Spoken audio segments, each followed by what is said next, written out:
Hi friends, welcome back my YouTube channel. ಇವತ್ತು ಸಾಫ್ಟಾಗಿ instant ಗುಲಾಬ್ ಜಾಮೂನ ಮನೇಲೇ ಹೇಗೆ ಮಾಡೋದು ಅಂತ ತಿಳ್ಕೊಳ್ಳೋಣ ಬನ್ನಿ. ನಾನಿಲ್ಲಿ 175 ಗ್ರಾಮ್ ಆಗುವಷ್ಟು MTR ಗುಲಾಬ್ ಜಾಮೂನ್ ಪ್ಯಾಕೆಟ್ ತೊಗೊಂಡಿದ್ದೀನಿ. ಪ್ಯಾಕೆಟ್ನ ಓಪನ್ ಮಾಡ್ಕೊಂಡು ಒಂದು ಕಪ್ಗೆ ಹಾಕ್ಕೋತಿದ್ದೀನಿ, ಮೆಜರ್ಮೆಂಟ್ಗೋಸ್ಕರ ಅಷ್ಟೇ. ನೋಡಿ, 1 ಕಪ್, ಹಾಗೆ 2 ಕಪ್ನೂ ಹಾಕ್ಕೋತಿದ್ದೀನಿ ನೋಡಿ. ಇವಾಗ ಸ್ವಲ್ಪನೇ ಹಾಲು ಹಾಕ್ಕೊಂಡು ಕಲಿಸ್ಕೊಳ್ಳಿ. ಚಪಾತಿಗೆಲ್ಲ ಕಲಿಸ್ಕೊತೀವಲ್ಲ, ಹಾಗೆ ರಫಾಗಿ ಕಲಿಸ್ಕೊಬೇಡಿ, ನಿಧಾನಕ್ಕೆ ಸಾಫ್ಟಾಗಿ ಕಲಿಸ್ಕೊಳ್ಳಿ. ನೋಡಿ, ಇನ್ನೊಂದು ಸ್ವಲ್ಪ ಹಾಲಿತ್ತು, ಅದನ್ನೆಲ್ಲ ಯೂಸ್ ಮಾಡ್ತಿದ್ದೀನಿ.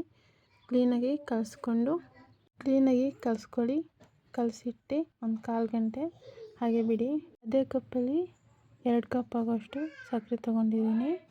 ನಾವು 2 ಕಪ್ ಆಗೋವಷ್ಟೇ ಜಾಮೂನ್ ಪೌಡರ್ ತೊಗೊಂಡಿದ್ವಲ್ಲ, ಅದೇ ಸೇಮ್ ಅಳತೆಲೇ ತೊಗೊಂಡಿದ್ದೀನಿ. ಮತ್ತು ಅದೇ ಕಪ್ಪಲ್ಲಿ 2 ಕಪ್ ಆಗೋಷ್ಟು ನೀರು ಹಾಕ್ಕೊಳ್ಳಿ. ಇವಾಗ ಸಕ್ಕರೆ ಪಾಕ ರೆಡಿ ಆಗೋ ಅಷ್ಟರಲ್ಲಿ ನಾವು ಉಂಡೆಗಳಾಗಿ ಮಾಡ್ಕೊಂಡು ಬನ್ನಿ. ಚಿಕ್ಕ ಚಿಕ್ಕ ಉಂಡೆಗಳಾಗಿ ಚೆನ್ನಾಗಿ, ಒಂದು ಲೂಪ್ಸ್ ಇಲ್ದಂಗೆ ಚೆನ್ನಾಗಿ ರೌಂಡ್ಗೆ ಉಂಡೆಗಳನ್ನು ಮಾಡ್ಕೊಳ್ಳಿ. ಹಾಗೆ ಎಲ್ಲವನ್ನೂ ಅದೇ ಥರ ಉಂಡೆ ಮಾಡ್ಕೊಳ್ಳಿ. ನೋಡಿ, ಪಾಕ ಇವಾಗ ಗಟ್ಟಿ ಆಗ್ತಾ ಬರ್ತಿದೆ, ಕೈಗೆ ಅಂಟಬೇಕು ಫ್ರೆಂಡ್ಸ್. ಆವಾಗ ಏಲಕ್ಕಿ ಪೌಡ್ರ್ ಸೇರಿಸ್ಕೊಂಡು ಸ್ವಲ್ಪ ತಿರುಗಿಸ್ಬಿಟ್ಟು ಪಾಕನ ಮುಚ್ಚಿ ಇಟ್ಟಿರಿ. ಇವಾಗ ಎಣ್ಣೆ ಕಾದ ನಂತರ ಉಂಡೆ ಮಾಡ್ಕೊಂಡಿರೋ ಗುಲಾಬ್ ಜಾಮೂನ್ ಉಂಡೆಗಳನ್ನ ಎಣ್ಣೆಯಲ್ಲಿ ಹಾಕಿ ಚೆನ್ನಾಗಿ ಕೈ ಆಡಿಸ್ತಿರ್ಬೇಕು, ಇಲ್ಲ ಬೇಗ ಒಂದೇ ಕಡೆ ಬೇಯ್ದುಬಿಡುತ್ತೆ, ಒಂದು ಕಡೆ ಬೇಯಲ್ಲ, ಆ ರೀತಿ ಆಗುತ್ತೆ. ಯಾವಾಗಲೂ ಕೈ ಆಡಿಸ್ತಾನೆ ಇರಿ. ಇವಾಗ ನೋಡಿ, ಗುಲಾಬ್ ಜಾಮೂನ್ ಎಲ್ಲ ಸರ್ವ್ ಮಾಡ್ಕೊತಿದ್ದೀನಿ.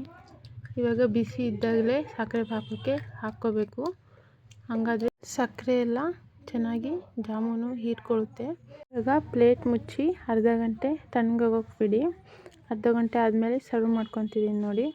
ಹಾಗೆ ನಮ್ಮ ಚಾನಲ್ ಸಬ್ಸ್ಕ್ರೈಬ್ ಮಾಡ್ಕೊಳ್ಳಿ ಫ್ರೆಂಡ್ಸ್. ಹಾಗೆ ಈ ರೆಸಿಪಿ ನಿಮ್ಗೆ ಇಷ್ಟ ಆಗಿದ್ರೆ ಒಂದು ಲೈಕ್ ಬಟನ್ ಒತ್ತಿ, ಹಾಗೂ ನಿಮ್ಮ ಫ್ರೆಂಡ್ಸ್ ಆ್ಯಂಡ್ ಫ್ಯಾಮಿಲಿ ಮೆಂಬರ್ಸ್ಗೆ ಈ ವಿಡಿಯೋ ಶೇರ್ ಮಾಡಿ. ವಿಡಿಯೋ ನೋಡೋ ಎಲ್ಲರಿಗೂ ಧನ್ಯವಾದಗಳು. Thank you friends. Bye bye. See you.